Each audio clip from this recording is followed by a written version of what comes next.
Missed an episode of your favorite podcast? Choose from over a decade of content in our archives, not just the latest episode. All free at GCNlive.com. This is your call to action. Get prepared, America. Economy, survival, energy, disasters. This is USAPrepares.com. Informative radio, educational radio. Interact now by emailing instructor@USAPrepares.com or text at 434-390-7953. Class, please take your seats. Now, your instructor, Vincent Finelli. Everyone all set, cocked, locked? Here we go. Your dial set correctly to USAPrepares.com. We're delighted you're here. We broadcast 2 hours a day, 5 days a week from high atop the Missouri Ozark Mountains. John is engineering the broadcast in Minnesota at GCN. I'm Vincent Finelli, and if you'd like to call us, we have a toll-free number. We'll pay for the call, 866-582-9933, 866-582-9933. And as of yesterday, we are commercial-free on YouTube. Yep.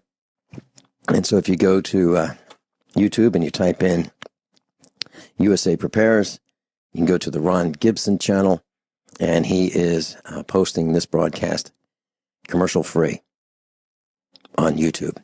Thank you so much, Ron Gibson.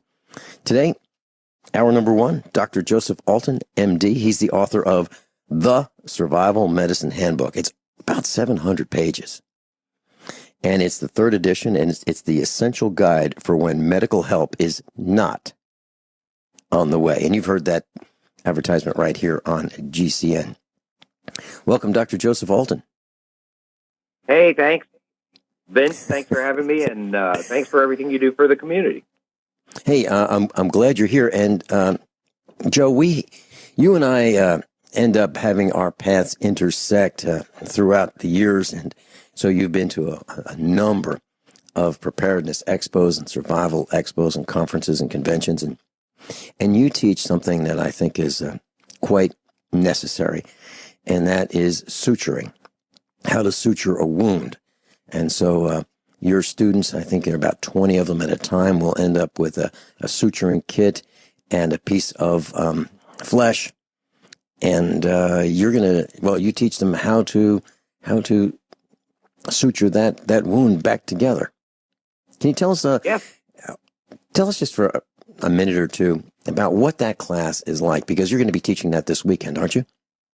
Yeah, we're going to be teaching that at the RK Prepper Show in Lawrenceville, Georgia. And the amazing thing about the class is that although we do teach you the mechanics of actually closing a wound, both with sutures and with staples, what we're really trying to do with the class is to give you the actual judgment as to what to do about a wound, when a wound should be closed, when a wound should be left open. We teach you not only how to close a wound, but we teach you what to do when a wound is clearly dirty, needs to be cleaned out, needs to possibly be taken care of as an open wound until it heals from below. That process is called granulation.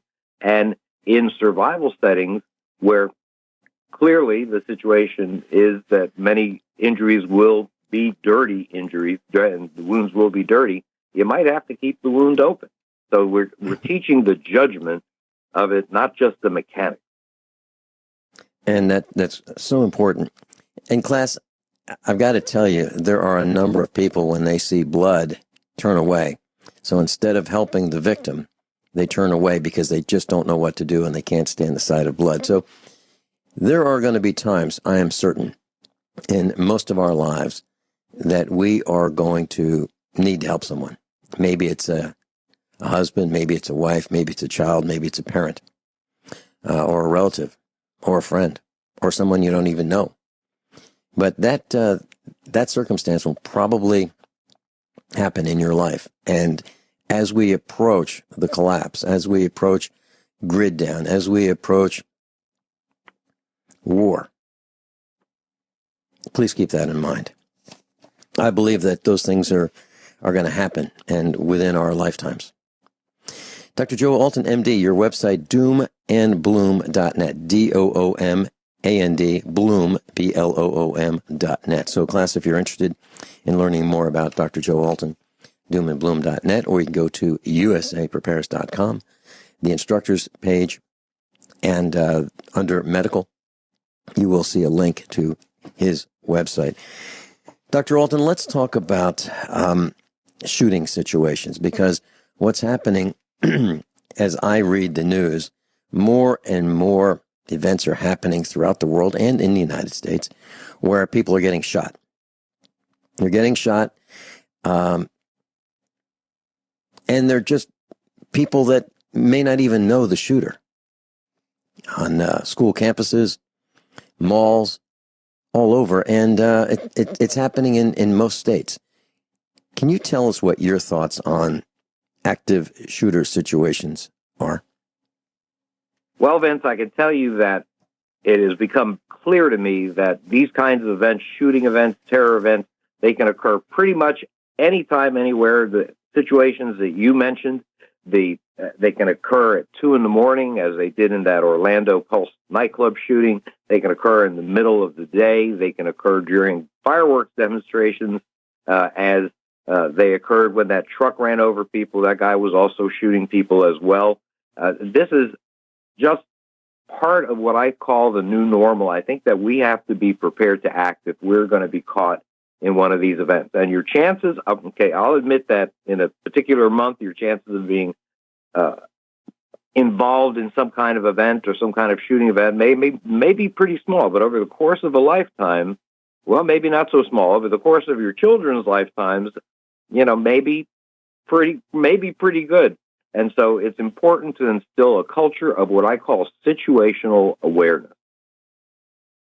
Now, situational awareness is something that means that you are going to be able to identify when there is a danger to your life that is occurring anytime that you perhaps might be in a crowd. Now, I mean, in these days of Pokemon Go and people with their heads, their faces just about touching their smartphones, in the past, maybe the most that you'd get would be a bump on the head from walking into a street light.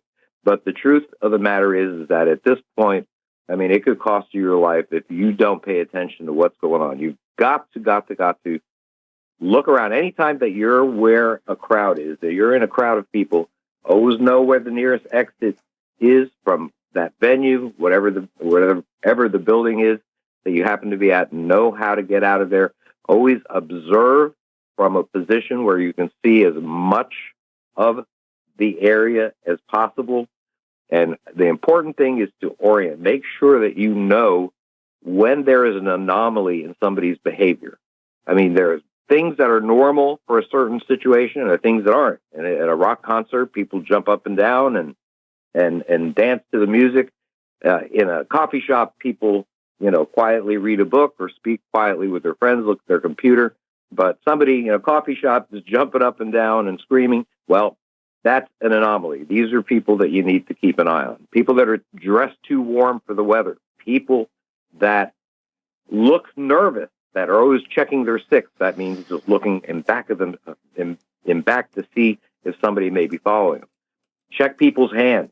People oftentimes, if they're hiding a weapon, they might pat their pocket, or they might basically seem very, very nervous using their hands. So these are some of the things that are important in being situationally aware. If you're situationally aware, you have the best chance of avoiding or escaping an active shooter event.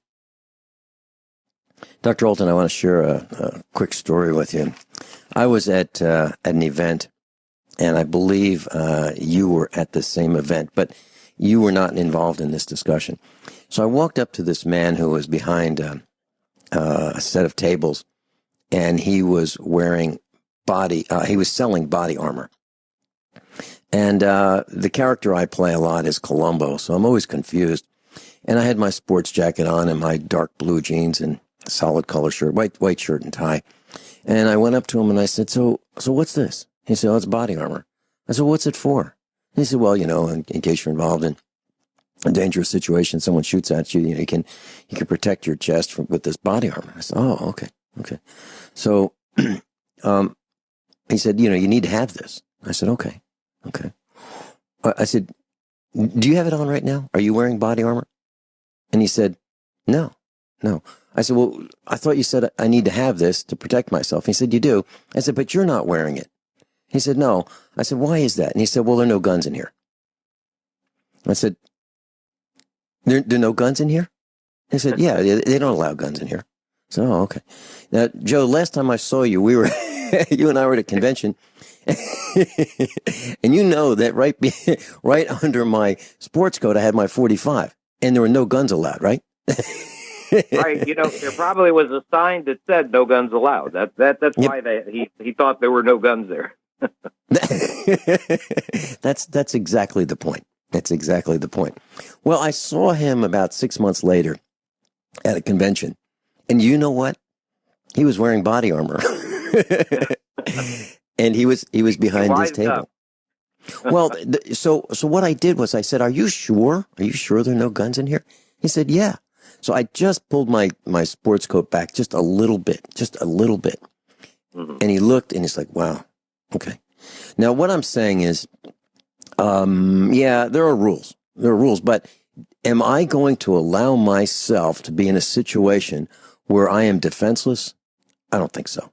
And just because there's a suggestion, that no guns are allowed. Now I'm not telling people to break the law and take your gun into a courtroom or into a public building, because you'll be arrested. If they catch you.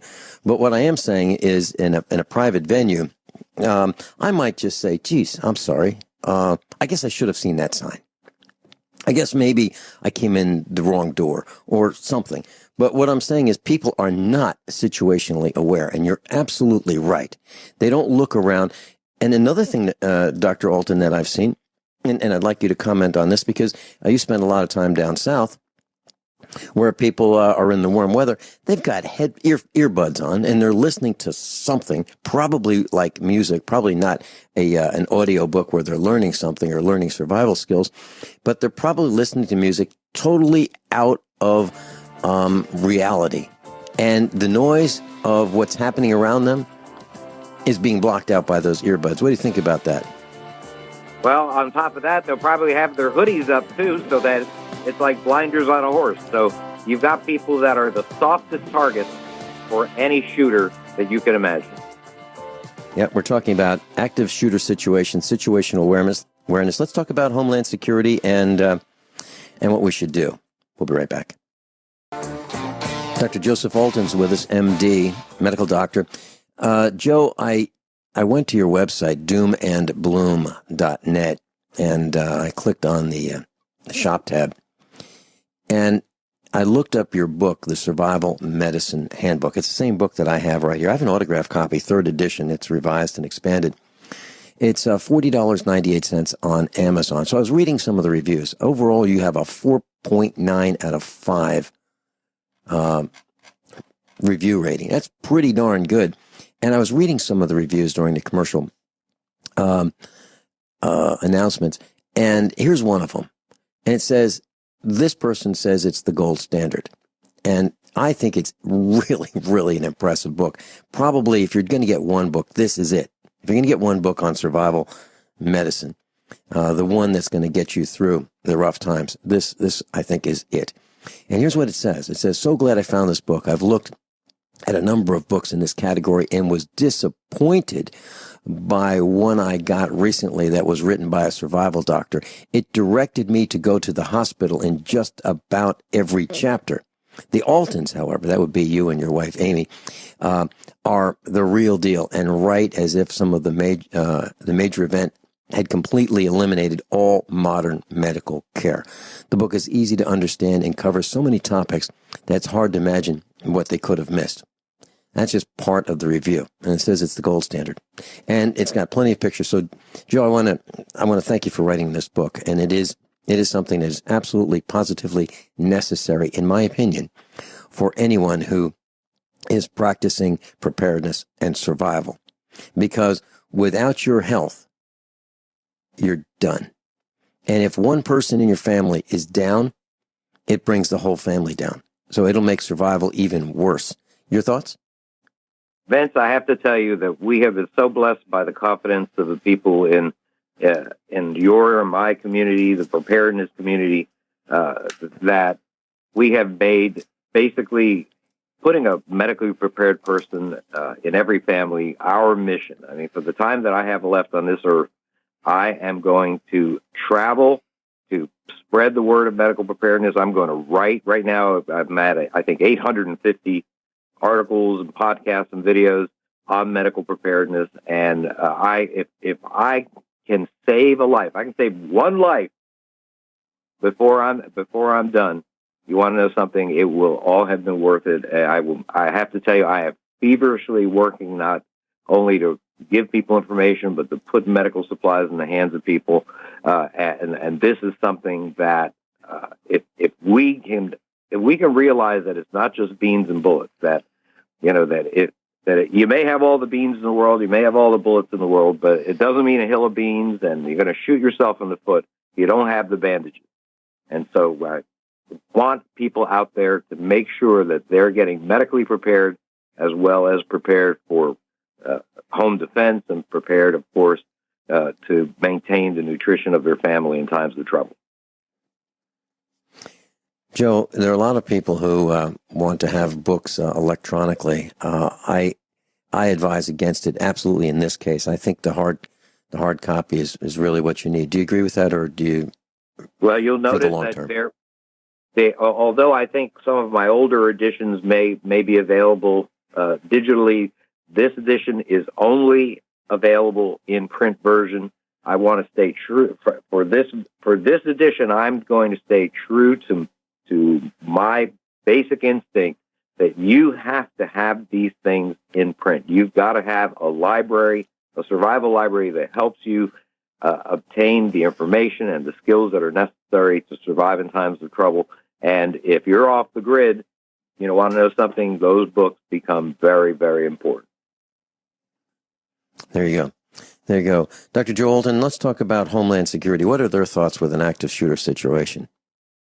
Well, let me tell you about Homeland Security plan of action. I have to tell you that I agree with it only in certain circumstances. I'm going to tell you the differences but first, let's talk about what they recommend. They recommend that you remember these three words, and they are, in order: run, hide, and fight. Now, you might have heard of stop, drop, and roll to save the life of someone on fire. Well, run, hide, fight might save the life of somebody that's under fire.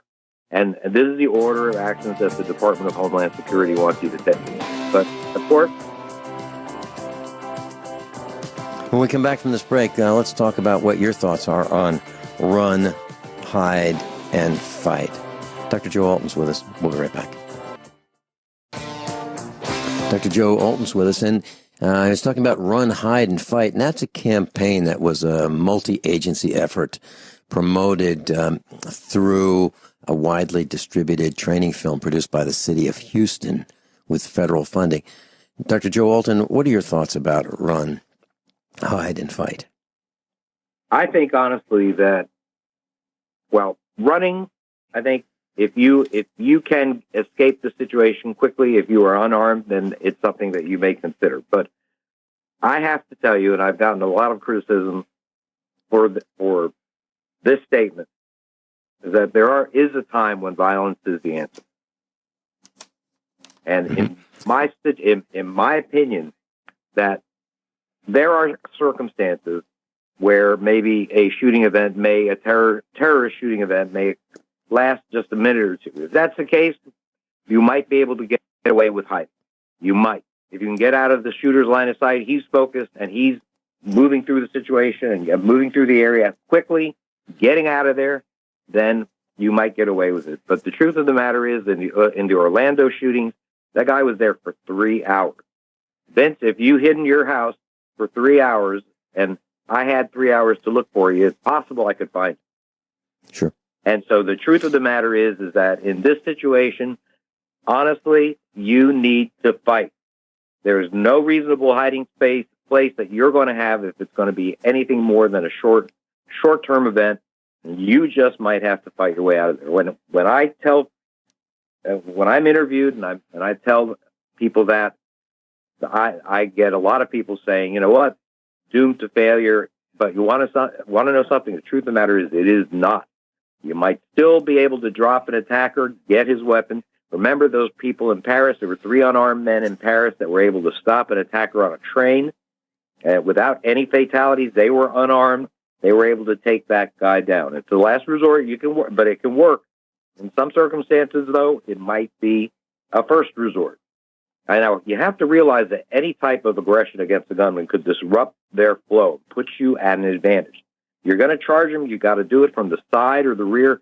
Go for the weapon first. Have some control over where that weapon is pointed. Now, if you're lucky enough to have help, everybody charges from different directions. They hurl objects that you have to dodge. Well, you say, oh, well, I'm unarmed. Well, the people in the Orlando nightclub, you may think they were unarmed. There were bar glasses, there were bottles, there were 300 cell phones there. They hurled those objects while running at this guy. This guy is not James Bond. He's going to flinch, he's going to duck, not going to be able to handle multiple threats at once. And if you had just 4 or 5 people, imagine, Vince, if you had a half a dozen people running at you from different directions, throwing stuff at you, you're going to have trouble deciding who you're going to shoot, and you're going to have trouble firing a fatal shot. So the truth of the matter is that think about the possibility of getting out of there. If you cannot get out of there quickly, then there are going to be circumstances, one exit shooter standing in front of it where you may have to fight. And in this circumstance, I think that this may be what has to be done. I have to say one other thing. Now, with regards to law enforcement, if you see law enforcement, don't run up and hug these people. They are looking for the threat, and they are considering you the threat until proven otherwise. So if you see law enforcement, don't run up and hug them. You have to raise your hands, widely spread fingers. You got to see. They have to see you. You might even have to get on your knees so these people do not consider you a threat. There are circumstances, and Vince told me a story about this just recently, where somebody had called the police, wound up being considered the threat by them, and was shot. That's exactly right. There was a woman who was involved in a robbery in her home. So someone was robbing her, and her husband calls 911. The police come, and out of the house comes the husband, and the cops see him and shoot the husband. So when you see the cops, you need to say, "I'm the victim. I'm the victim," and make sure they know you're the victim. And if someone calls 911 and says, "Hey, there's a guy with a gun," if someone does that, you need to say, "Look, I'm the guy in the red shirt. I'm the guy in the red shirt. Don't shoot me. I'm the victim." Okay, you need to say that. Obviously, I don't recommend calling 911. There was in 2012, there was a shooting inside a movie theater in Aurora, Colorado. And there was a gunman who was dressed in tactical clothing, and he set off some tear gas grenades, and then he had multiple firearms, and he had body armor, and he was really well covered with body armor. And so some people might think, well, what can you do against body armor? This guy's got, multiple weapons, and he's ready for war. Well, if you have a 22 and you shoot him in the chest, that probably not much. Maybe a 32, same thing. Maybe a 380, same thing. You hit that guy with a 45 in the chest, even though he's got body armor on, he is going to be on the ground coughing up blood just from the impact of the 45 hitting the body armor. No, you'll break his ribs possibly. Yeah. So the point is, someone, had they had a handgun in that movie theater, could have taken him down if they were proficient with one shot. Okay? I'm not even talking about a headshot. I'm just talking about the right caliber, well placed even in the chest, taking him down. And then you have time while he's down on the ground, to complete the move, if you will. But you're absolutely right. And you think about in Nazi Germany, you'd have 20 guards with bolt action K98K rifles. and you have 2,000 people incarcerated in the concentration camp. And I got to tell you, if I were there on day number 1, I'd be saying to the guys, all right, look, there's 20 of them, there's 2,000 of us. Tonight, we're going to take them out. We're going to kill them. Now, some of us are going to get shot, but we're going to kill them, and we're getting out of here. That would be my plan. But what happens is, it doesn't work for many people because they freeze and they go, listen, no, I just want to keep my head down. I want to duck. I don't want to, I want to be invisible to them. And then they can't get out. Any last thoughts before we go to Zika? I would just want to say that 1 in 5 deaths that occur from hemorrhage in these situations could have been prevented by the quick action of a bystander. Law enforcement, when they get there, their job is to neutralize the threat. They'll walk right by people that are bleeding heavily if they don't have one of those teams where there is a medic, and most of the time there is not. They'll walk by them because they believe that there's somebody else making more casualties. And so their job is to neutralize the threat. And so it may be up to the bystander that hasn't been injured to help people in this situation to stop bleeding. Most of the time, direct pressure will stop a lot of bleeding, but consider, I would tell workplaces, I would tell schools, consider a bleeding control kit, one that has a tourniquet, something you could simply teach people to use, that has bandages, that has maybe some blood clotting agent, a hemostatic agent. We put together a kit called the First Aid Bleeding Control Kit that we believe works for this. It is now in use in a high school in California, in San Bernardino County, as a matter of fact. And we have, I think, a product that is very, very useful. I don't care if people get my product, but I want people to have in their workplace, in their teacher's desk, I want them to have materials that will help stop bleeding. It's now, especially in schools, it's now reading, writing, arithmetic, and reduce hemorrhage. Mm-hmm. Yeah, and why can't teachers get a copy of your book and then say, you know what, class, we've got a whole year that we're going to be studying together. We have these breaks. I'll tell you what, let's use that break, and if you care to pay attention, we're going to teach you some survival medicine. We're going to go page by page through the book, and we're going to teach you what you need to know for the rest of your life. What about that? I'll tell you something. The only way that you can get that kind of training right now is if you go through Boy Scouts or some other organization like that. I think it's time for us to instill a culture of medical readiness in our young people, and we can do that by putting a portion of the curriculum sort of directed towards dealing with these kinds of events and what you can do to save a life. Then we really will be saving lives, because these events are going to happen, and they're going to happen more and more as time goes on. I honestly believe that.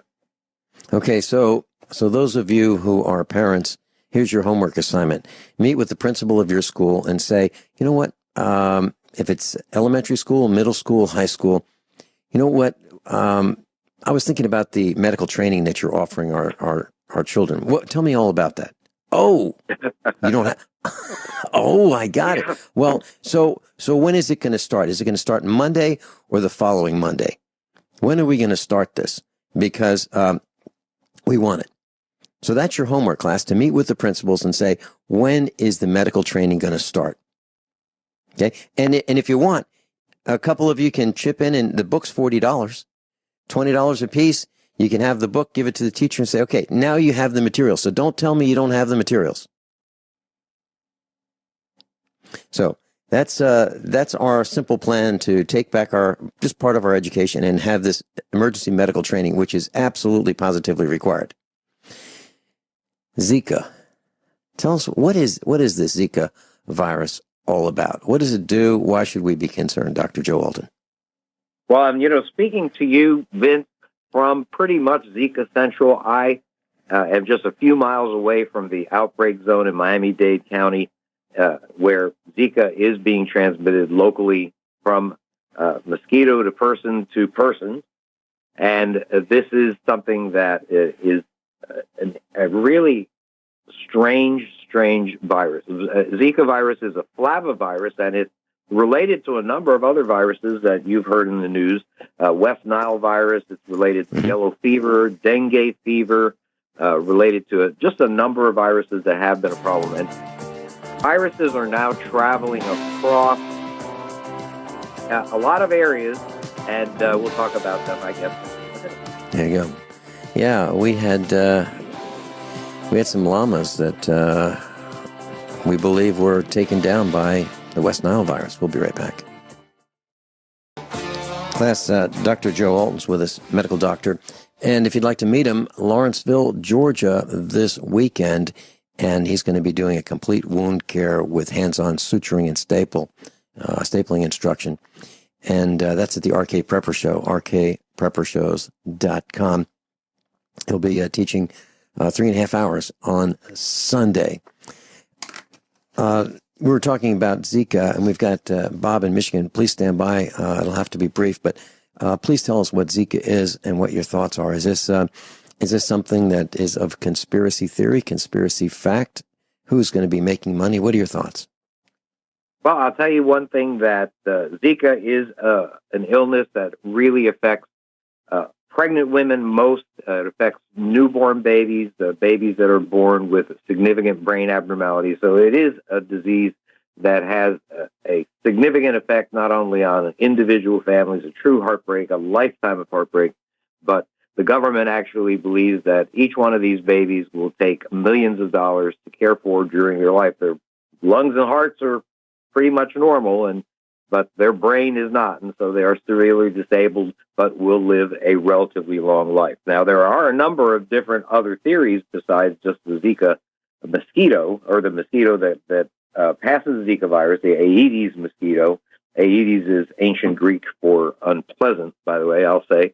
And they involve, in many cases, pesticides that are used in Brazil, which has, as you know, the preponderance of the cases of microcephaly, where the brain doesn't grow and the head doesn't grow with it. That's called pyriproxyfen, that particular pesticide, and so that's something that's being watched out for.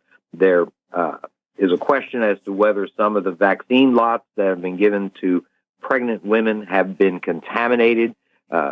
They obviously, in Brazil, it's hard to say just how good quality control is for these things, but the Tdap vaccine, the tetanus, diphtheria, and pertussis vaccine has certainly been implicated, and whether it's that or contaminated lots of it that could be causing a problem, that's another one. Also, remember that the Rockefeller Foundation is the owner of the patent for the Zika virus, and so indeed there is a controller of whether of who gets to fool around with the Zika virus, and they say, of course, it's to help give guidance on research. But I always feel a little uncomfortable when a corporation owns a virus. No question about it. And then there are those who are in the vaccine business. There are those who are in the insecticide business, and there are those in the research business. Sounds like there's a lot of money to be made. Bob in Michigan, welcome. You're on with Dr. Joe Alton. Well, Vince, I was calling in. You were talking about body armor. I wanted to clear up some misconceptions about body armor. You'll have to go fast. Go fast. Okay, there's a video on YouTube you should watch. It's called Deadly Weapons, Firearms, and Firepower. It was made by Richard Davis, the inventor of soft body armor. Mm-hmm. And he clears up a lot of the misconceptions about body armor. You were talking about the effect of different calibers on body armor. Really, it depends on the armor that someone's wearing. But Richard Davis himself demonstrates he shoots himself point blank with a .44 Magnum, and it doesn't do any serious injury to him. So you have to understand that body armor, is pretty impervious to a lot of common handgun calibers. Just the concussion of a .44 Magnum going off will make your ears ring for 3 days. True. if you're not wearing ear protection. You're close to the muzzle. Right. Absolutely right. And and I know that a bullet won't knock you over. Yeah, and I know that some body armor is made with this AR-500 steel, and I look at that and I go, "Wow, what about the spall?" So when this lead fragments all over 360 degrees, and some of it goes vertical, what's that going to hit first? I guess that would be the face. So I've got a lot of concerns about body armor. Bob, thank you so much for your call. Dr. Joe Alton, doomandbloom.net, and those who are interested can see you in Lawrenceville, Georgia this weekend. Thanks so much for being with us today. Vince, thanks again. Everyone all set? Cocked? Locked? Here we go. Hour number 2 of USAPrepares.com. I'm delighted to be broadcasting this hour, this educational and informative hour, with Dane Wigington, Senior USA Prepares Instructor. His website, geoengineeringwatch.org. Welcome, Dane. Thanks, Vincent. Thanks for having me back on and for continuing to address this issue that is dire beyond what most people are yet willing to accept or grasp. You know, you're right. You're right, Dane. It is very serious. And your term is this is a fight for life.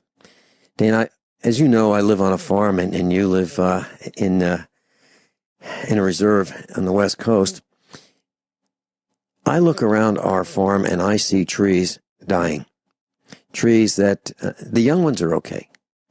40 years old, those are the trees that are dying. The ones, their bark looks sick. The limbs are falling down. I used to worry, are we going to have enough fallen wood in the woods to heat our home, because we heat with wood? And in the last 5 years or so, 6 years, I've noticed that there's more wood falling down than I can pick up and use. And we need plenty of wood to heat our home and our domestic hot water. Are you seeing this in other places, or is this just on our farm? It's happening all over the globe. Statistical data proves that. And the die-off is completely unprecedented. Anybody who believes the official lie, the official narrative, this is some sort of natural cycle due to natural processes, that's mathematically so far from reality that those who buy it are really blind to what's really going on around us, Vincent. The entire web of life is under assault. There's a lot of causes, a lot of problems, a lot of environmental sources of damage. Don't deny that. But again, as I've stated emphatically over and over for the last 15 years, the greatest, mathematically speaking, the greatest single assault on the Earth's life support systems and the web of life is the global climate engineering assault, which is weather warfare, which is biological warfare. You can't separate any of that. Dane, let me share with you what's happening here on the farm in Missouri. Across the road from us, there's a little less than an acre pond, and I was there helping our neighbor mow his pasture yesterday. And the pond is 100% green, literally green, with this thick carpet of algae. And it is as thick as astroturf. And there's a smell of dead fish because the fish can't get enough oxygen through the algae blanket on this pond. We have algae blankets on our ponds as well, across the road from this farm. So it's not something we're doing. It's not something he's doing. I believe this is falling from the sky. Then if you go to our driveway, and I've mentioned this many times, and I'd like to get your take on this, we have these depressions. We have a limestone driveway, crushed limestone, and it becomes as hard as concrete almost when it dries out. And so years of driving on it makes this almost like a cement driveway, but it's just crushed limestone. And there are these little potholes, and there are these depressions. One of the depressions is the size of a footprint of an automobile, and it's still wet from rain days and days ago. Well, within a day or so, the green algae starts growing, and it clumps.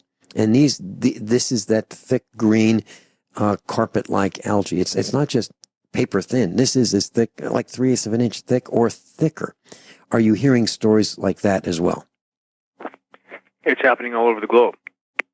You have a number of reasons for that, Vincent. When you have, one, again, back to the effects of climate engineering, and I'm not blaming everything on climate engineering. I want to make that clear. We've been very poor stewards of our planet. But back to everything you're citing, when you rain down toxic, bioavailable metals and chemicals that destroy the natural microorganisms, the beneficial microorganisms, you have that type of proliferation of negative impacting organisms.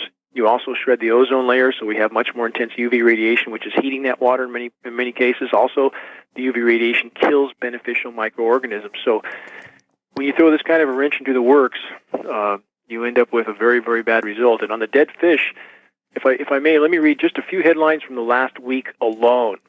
August 25th, hundreds of tons of fish suddenly die in reservoir in Indonesia.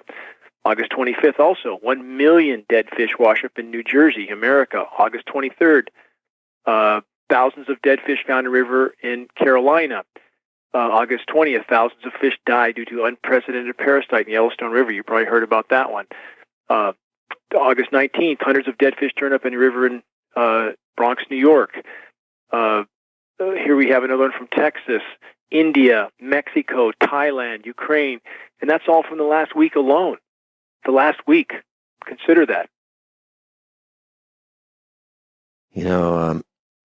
We haven't had thousands, but we've had 100 dead fish in one pond, which I consider a lot. And the smell, it's unbearable to go near it. I'm concerned about our cattle. Dane, we raise Black Angus, and they walk around and they go in the woods when it's hot to get out of the sun. They get rained on. They eat the grass that's been rained on. What are your concerns about the food supply for someone who might eat cattle that we raise? Now, ours are, we don't inject them, but they still eat the grass. They eat the grass and they drink the water, surface water. What are your concerns, if any? Let's give some hard statistical fact there as well. When we've worked with some Norwegian researchers who measured the amount of aluminum being uptaken in their grasses that their bovine were eating. And the purpose of that study was to determine how much aluminum the cows were ingesting. So they determined that over the course of a year, one of their cows eating the native grasses would ingest just over half a kilo of aluminum. That's a massive amount of aluminum. And for those who think, again, that aluminum is a very prevalent element in the environment, which it is, but it's never, ever found in bioavailable form. It's always bonded to other elements. It doesn't exist in free form, but now it's there. Why is it there? Because it's been mined, refined, and sprayed. Why are they using aluminum in climate engineering programs? And you can see this from internationally recognized geoengineer David Keith. Have another story in him that maybe you should let me tell later in this broadcast. But when we have the world's most recognized engineer stating on the record, and he has, if people search David Keith aluminum, they'll see he stated on the record. In fact, I was at that meeting. There's a video with he and I having this confrontation. He stated his goal of 20 million tons of aluminum nanoparticles to be sprayed in the atmosphere annually. 20 million tons with never so much as a mention as to what happens when it settles down to the surface of the earth, and we all get to breathe it. One of our instructors was at a meeting, and he was in Springfield, Missouri, and he was standing under a streetlight, and he looked up and he said, "You wouldn't believe it. This stuff is raining down. You can see these sparkly flecks raining down from the sky under the light of a streetlight." Have you heard of that as well? Are people telling you that? We have, if you go outside in a bright light after heavy aerosol operations, and there's always some particulates in the atmosphere, but there's 10, 20 times more when you have a day without wind, aerosol spraying going on overhead, which is very easy to see, and it looks like it's snowing. If you shine a very bright light, maybe a 10 million candle power light, or whatever people have, they make some of the really bright lights, which we have a few for this purpose. If you shine that light up, it looks like it's snowing. It literally looks like it's snowing. Can't imagine how much is coming down. I want to stress to your listeners also, Vincent, that the semantics here are very, very important because we've made a lot of progress recently with our legal actions in Canada and the U.S. huge mainstream media pushback. In fact, even yesterday from CBC, which is Canada's main primary news agency, here's the headline from yesterday. Because we have a big billboard up in Canada, in Banff, huge freeway billboard that's ours. It says, look up Banff billboard promotes conspiracy theory about toxic chemtrails. They'll never mention geoengineering or climate engineering because that would lead people to facts. Then the subheadline is, highway billboard promotes outlandish theory that government is sterilizing populace with sprayed chemicals. Where did they get that from? Where in the world did they get that statement from? They made it up. They simply made it up, and they want to find the most ridiculous. And even though this stuff is toxic and it's doing who knows what to us, the bottom line is using the science terms and sticking to the science data brings people to this issue, and they'll figure out the rest on their own. But it's imperative to stick to climate engineering, solar radiation management, so that when you pass this term on to someone else, they go search it online and they find fact and not well-placed conspiracy theory, hoax, nonsense. So semantics matter. We're playing chess. We need to play well. Dane, do you think that that the search engines are scrubbing some of the links and some of the search words to prevent us from finding out the truth? Do you think they're involved as well, like they are with the Hillary and Bill Clinton death websites? I don't think so. I know so. We know they're scrubbing data. We know the data was there before. We can't locate it now. It's gone.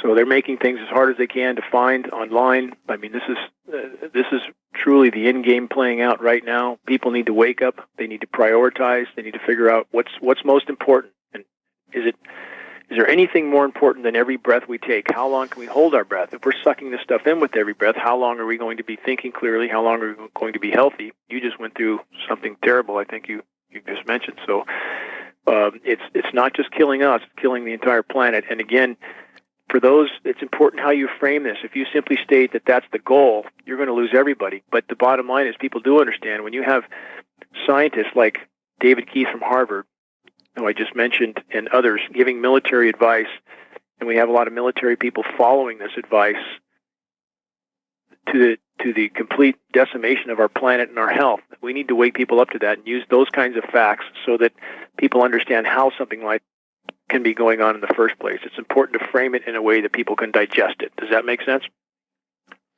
Sure. And when we come back, can you tell us, Dane Wigington, why this is happening? Why are these chemicals being sprayed in our atmosphere? Why is this happening? And who's doing it? Dane Wigington, geoengineeringwatch.org. We'll be right back. Class, Dane Wigington's with us, geoengineeringwatch.org. Dane, I was at your website and I was reading an article. I believe this was written by you. And it says, no matter how widespread the cancer of immorality and corruption is in our crumbling society and out-of-control government, some individuals still stand out as the epitome of despicable human beings. Geoengineer David Keith is one such example. He is. He's a glaring, shining example. And what I just sent you a link again about this billboard in Banff, which we have, that they did a huge story on yesterday. And in that story, here's a quote from Dr. Keith. I think it's stunning and frightening thing, the billboard trying to expose climate engineering, because it's complete lunacy. Now, here's someone who says it's complete lunacy when his site, his business, his private corporation is about solar radiation management. So we have this Orwellian world right now with people like Dr. Keith who are simply propaganda tools for the power structure.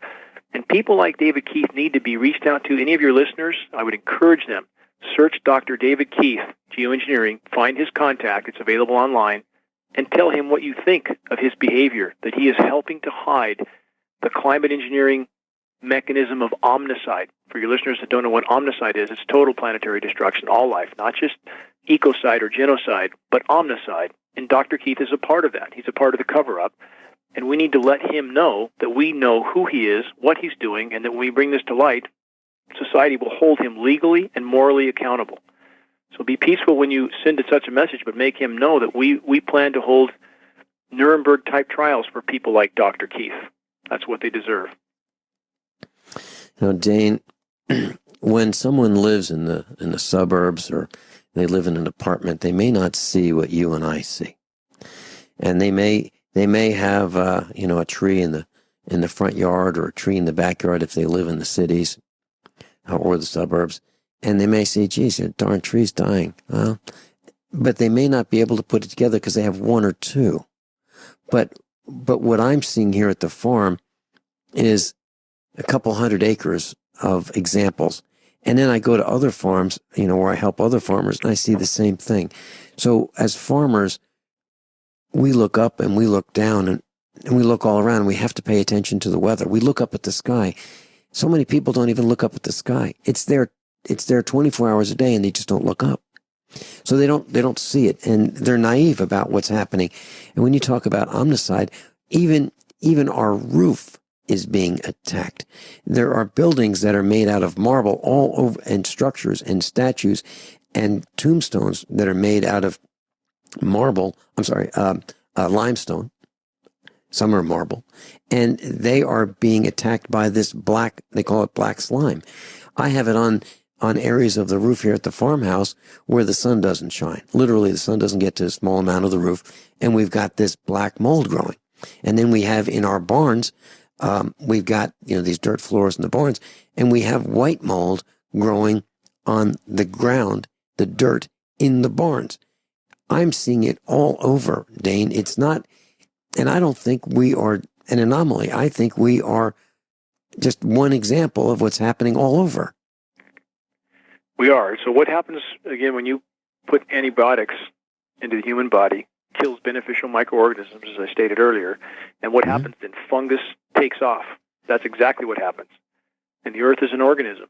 It's a very complex organism. That's exactly what we see happening. So the species extinction rate, which is now approaching, on previous shows, Vincent, I've made clear that it was about 200 species of plant, animal, and insect a day going extinct. We think it's approaching 300 now, and 70 to 80% of that extinction rate is fungally related. Fungus is taking off in all of us. In fact, chronic sinusitis, which is epidemic around the globe in human beings now, according to researchers like research institutions like the Mayo Clinic, 90 to 95% is fungus. So we have the mainstream medical community prescribing antibiotics, which makes that fungus even worse, which shows how out to lunch our mainstream medical community is as a whole. I'm sorry to say that, but it's just a fact. So we have the fungal issue is epidemic all over, and it's part of what's killing the trees, Vincent. The fungus is wiping them out. You can see species sometimes flash out dead in very short order once they become infected with this, and this is part of it. When we come back, I'll tell a story about what happened to me, my mother, and my wife. And then we need to get into why is this happening and who's doing it and how you got involved in it and what your plan is to help stop this. Dane Wigington, geoengineeringwatch.org. Class, Dane Wigington's with us. Mike is on hold. Mike will be with you in just a minute. Dane, have you been threatened overtly or covertly for your action against this climate engineering? The only thing I've had happen that I would put in that category is I had a call from a federal EPA officer at about 10 o'clock at night on the way home from a large presentation I did, and that night, the only time it's happened before since, I live in a very remote location on top of a mountain, and our windows were rattled 3 times that night from large jet aircraft, very low overhead. Never happened before since. So, Vincent, I really believe that behind the curtain, we have many allies. There are many people in the system who know this is going on and who want desperately to have it exposed. And I just this morning got an email from the Air Force general I've mentioned in the past who's working furiously behind the scenes. He's retired, but trying to wake up his colleagues and others to this issue, others including he's had people in the Trump campaign, the top people in his home on this issue, and aside from anybody's political preferences there, but he's trying hard, and I think he's got a lot of people helping him now. We simply have to wake our military brothers and sisters up to this, Vincent, and whatever else they're doing, if they ignore this issue, they're ignoring the oath they took to the American population to protect their population from all threats and the Constitution from all threats, foreign and domestic. And if they ignore this issue, they're ignoring their oath, period. Yeah, and we have a number of politicians who are doing nothing. So the answer is to never reelect anybody. And Hillary Clinton, I believe, is part of the problem, because since when has she been addressing it? I haven't heard any. She's alarming as heck to me. I can't even go there. I can't imagine that then having her in that post, and it's clear that the power structure wants her there. I mean, they're doing everything they can. The reporting, especially on CNN and other places, is so unimaginably biased that there's some end games playing out. But it's imperative you ask why before the break, Vincent. You ask why this is going on, and to reiterate that to your listeners. This is it's about power and control ultimately. So keep that in mind. This is weather warfare, but it's also about trying to hide the severity of damage already done to the climate, much of it and the biosphere as a whole, much of it from climate engineering, while at the same time fueling that damage. And this is, again, the pharmaceutical mentality for planet Earth. And ultimately it's about power and control, and they're not willing to let go of that. But now the damage is absolutely real, absolutely runaway. And every day that they spray to try to hide that damage, it makes it worse. And to give you an example, you said you were worried about your cattle. And I brought up before in your show about the cattle that were killed in South Dakota with the snow at 40 degrees while it was 90 degrees and raining in Kansas City. It's happening in South America right now. So about 30,000 cattle just died there. It's the same thing. It's from a chemically nucleated cool down. This is it's called an endothermic reacting material. Flash burns the hides, the noses, the face, sticks to the hide and face like glue, because this is a non-naturally nucleated material. And so we have massive livestock die-offs, alpacas, cattle. Same things happen in the U.S. and Texas, not just South Dakota. So this is weather warfare, period. That's all it is. If our military brothers and sisters are participating, they're a part of the crime, and we need them to wake up, period. Dane, what happened to me is I ended up, I looked up and I saw this massive spraying. I looked up and I said, they're gonna get me. This is gonna take me down. Maybe not out, but down. I ended up coughing. I was unable to do the broadcast very well because I was living on the mute button. And I had Captain John Regan fill in for me. And I really appreciate him doing that. And I ended up coughing so much that I coughed my intestines out of my stomach lining. And I had to have surgery. And I ended up with pneumonia. My mother ended up with pneumonia. My wife ended up with pneumonia, all serially, one after the next. I saw it coming. And so here's the question. Will a mask help? I'm talking about, one of those well-made white face masks on multiple layers. Will that help at all, or are we just wasting our time? It can help only to filter out, if it's a very high-quality one, the particles that have clumped together, that have coagulated together. The particle sizes themselves in the form that they're dispersed, it would not even slow those particles down. We're talking about nanoparticulates, perhaps 20 to 50 nanometers, according to some of the patents. That goes right through that filter medium. It also goes right through your lung lining, straight into your bloodstream, where it adheres to your cell receptors like a plaque. And we're all full of these metals. Every human test subject we test, hair, blood, urine, we're all packed full of these metals. It's being absorbed in everything we eat.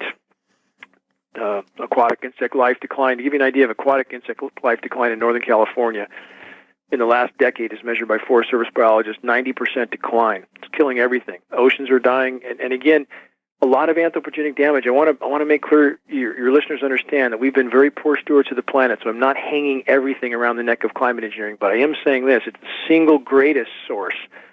If we take one single source individually, and in regard to the fires and so forth, Vincent, the deluges and droughts, I mean, so many events are happening right now that we know are connected to the climate modification. You saw the event in Louisiana, yes? Sure. So and the wildfires on the west. Yep. So in Louisiana, they were using, they need moisture in the atmosphere to chemically nucleate and cool things down. So they used Louisiana as a climate sacrifice zone at minimum. It pumped as a moisture pump to get moisture in the atmosphere to float around a lot of the eastern half of the U.S. to chemically nucleate and cool things down, to confuse the population, hide the problem as long as they can. While in the west here, we're burning to the ground. Heat indexes in India this year, in April, heat index of 165 degrees. Did you hear about that one? I knew it was in the 120 plus range. I didn't know it was as high as 165. This is the heat index, okay? It's not Right. an actual ambient temperature. So that heat index is an ambient temperature of the mid to upper 120s with a humidity of about 60%. So that's the feels-like temperature. 165 in April. Just happened in Iran, 163. And that's a temperature of a high 120s again with a very high humidity. And this is new on planet Earth. This is called the wet bulb effect. It's a combination of temperature and humidity that's intolerable to the human body. So historically, when you had temperatures that got that high, mid-120s, humidity drops off to very low numbers. No longer the case. So again, this is a feels-like temperature, a heat index in the 160s. India, Iran, and quite simply, if people understood how severe our situation was and how much worse climate engineering is making that situation, in addition to toxifying every breath we take, they would focus on this issue. Dane Wigington, geoengineeringwatch.org. You know, I have a feeling that there might be just a few people that are new to this broadcast classroom, and they might think we're making this up. Here's some evidence I'd like to say that I want you to take a look at this if you're new to this. Where are the bees? Where are the bees? You know, back in the 1960s, there were plenty of bees. Where are the birds? Where are the birds? Where are the squirrels, the frogs, the rabbits? Where are they? You don't see them very much anymore. You really don't. Okay, we talked about aluminum a lot in this program, right? So for those listeners, I would just simply tell them this. Go to your computer and search bees/aluminum, and you'll find peer-reviewed study that proves the bees are dying with symptoms that resemble Alzheimer's and Alzheimer's and dementia from massive aluminum contamination. Just search bees aluminum, you'll find peer-reviewed study. Search aluminum whales, peer-reviewed study. Whales also packed with aluminum. It's everywhere in the environment now. It's in every breath we take again, Vincent. So I encourage your listeners to actually investigate. Mike in Tennessee, welcome. Greetings. A quick idea is if we can determine if the aluminum is positively or negatively charged, and if we wear a desk mask that has a opposing polarity charge, then perhaps it would collect those particles and at least give us some protection from those particles that it can collect. Yeah, some of the air filters, you know, you have the ionizing air filters and so forth inside the polarized air filters, and those are probably the most effective for indoors. So on a mask, in theory, what you're saying would have an effect. And at the same time, you know, as we try to protect our health while we're moving forward, we simply have to stop these programs. And let me put that into context. Aside from the contamination, I'm working right now with a 40-year veteran aeronautics engineer, worked for NASA, working directly with him on the UV radiation issue because geoengineering is destroying the ozone layer, period.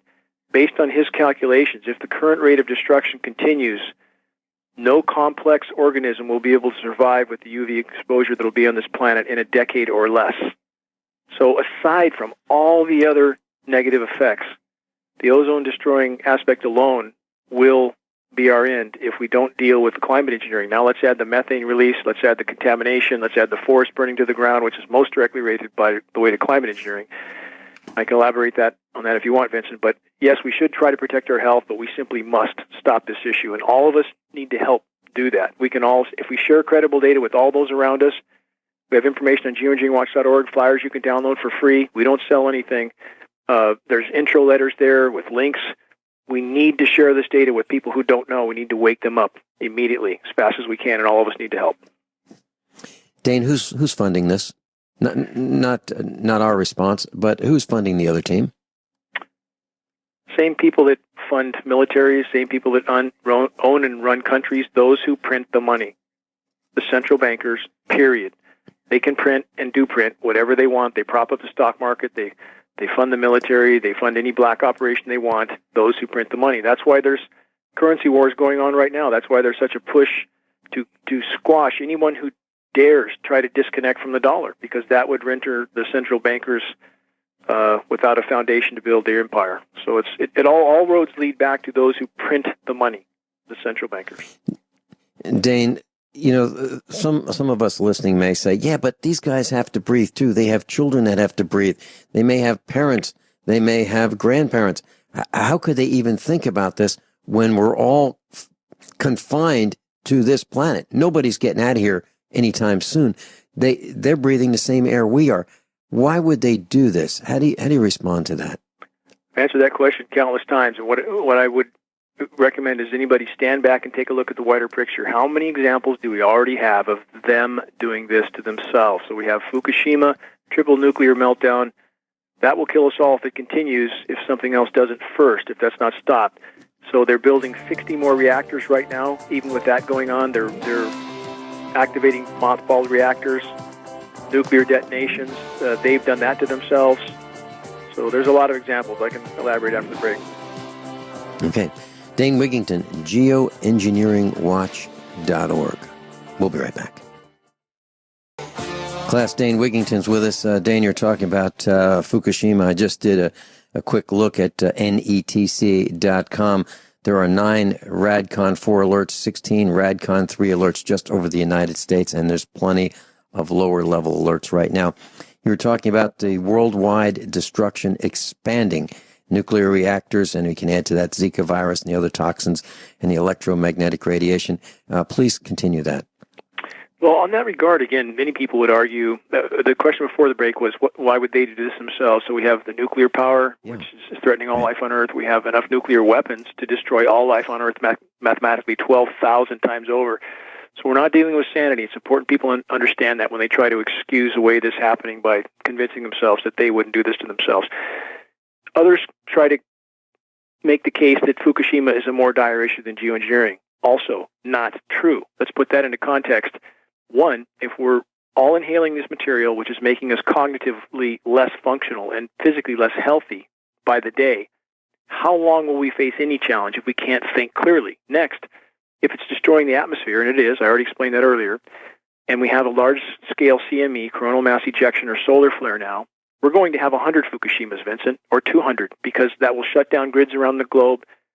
That will disable the plant's ability to cool themselves. We'll have a total nuclear meltdown on planet Earth, period. Also directly related to climate engineering, destroying our natural protection from CMEs. Forest fires, most directly related to climate engineering, not climate change. Climate change is real and in a runaway mode being made worse by climate engineering. But in regard to the fires, which is a feedback mechanism, bioavailable metals are killing the roots of the trees. We have a totally disrupted hydrological cycle, so we have radical drought. We have a destroyed ozone layer, which is cooking the trees. We have more dry lightning because of the particles in the atmosphere. We have an incendiary dust coating the foliage, which makes the trees burn much hotter than they otherwise would. From every direction, climate engineering is fueling forest fires. All this available. If anybody searches these terms, just search geoengineering fueling forest fires, geoengineering causing drought, geoengineering destroying the ozone layer. Easy to find this data in great detail. Dane, tell us about your legal action. And Mike's still with us, Mike Parsons. He's a pilot, and I'm sure he has some concerns about flying through this. What are your legal actions right now? Legal effort is moving forward in Canada. It's being delayed by the government. They're trying to.